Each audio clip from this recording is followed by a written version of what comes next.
di sad may magkapasalig ninyo ana. Kami mismo mag-converse sa mayor. Kaya sayod naman may sa inyong isyu, oh. Number 1 nga isyu. Og mo abil tag regulation wa tay kwartay ka pabalay dito. Ikaduha wa tay income kada adlaw. Gusto na to nga natin mabilin diri nga tindahan. Kana siya nga mga isyu, di may magkapasalig ninyo. Ana kay mismo Konsehal Alvin Dizon imanta. Wa tay intervention na sa mayor. Dili ta ayo. Ang amo trabaho. Kana istorya sir no, kana wa intervention, di lang sa kuan mayor's prerogative. Pirmi ginang balik-balik halos tanang mga tao nga naa nagtrabaho sa mayor mao gani pirmi gisulti. Unsa may kapuslanan di ani natay sin ug kuman nga di naman di ang atong pulong sa inyong pinakaubos na tao. Di man madaas taas. Kami manggod bam naa manggod med. Ang concrete gyud nga kuan kana gawin mong gisulti sir nga kay nakasabot naman ka nakadungog ka sa among side niya. Among ingnon ang mayor nga tagaan mo financial assistance. O ba dai? Kung pwede ka ha.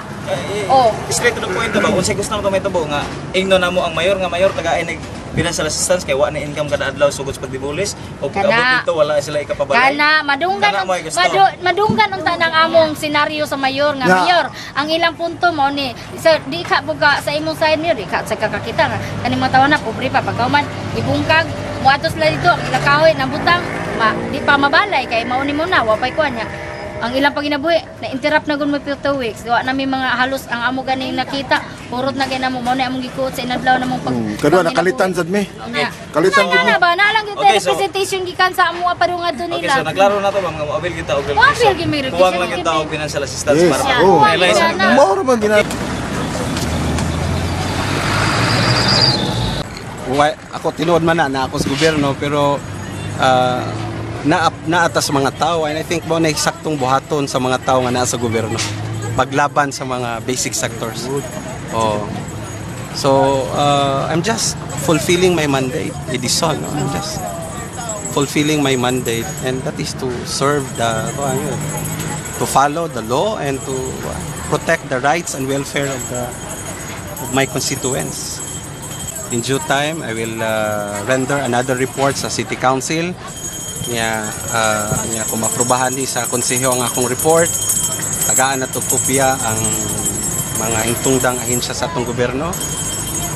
Kabahin sa mga tao, ako silang gisultian kay ni pahayag man sila nagplano nga mo sangat og legal action ila po nang katungod, no? I told them nga inyo nang right to take legal action. Would you help them, sir? Well, kung muduol sila sa ako, mutabang ko, hindi ko mutabang, but ako silang giingnan, daghan kayong mga NGOs, no, nga mutabang ninyo. So, kaya man na nila, no, sila mismo, kay ang ako lang aning apprehension, kung mo suporta ko ta aning mga legal action, mo ano niya, og color na po ba nga. That would mean you'll be fighting your own rank na? Well, atong gi-fight ani Edison, ang social injustice man, no?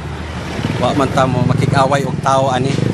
Wa man ta makig-away og mga politiko, di man ni personalan ato. No, atong gihimo ani this is principled engagement ba. Prinsipyo man ning atong gibarugan din.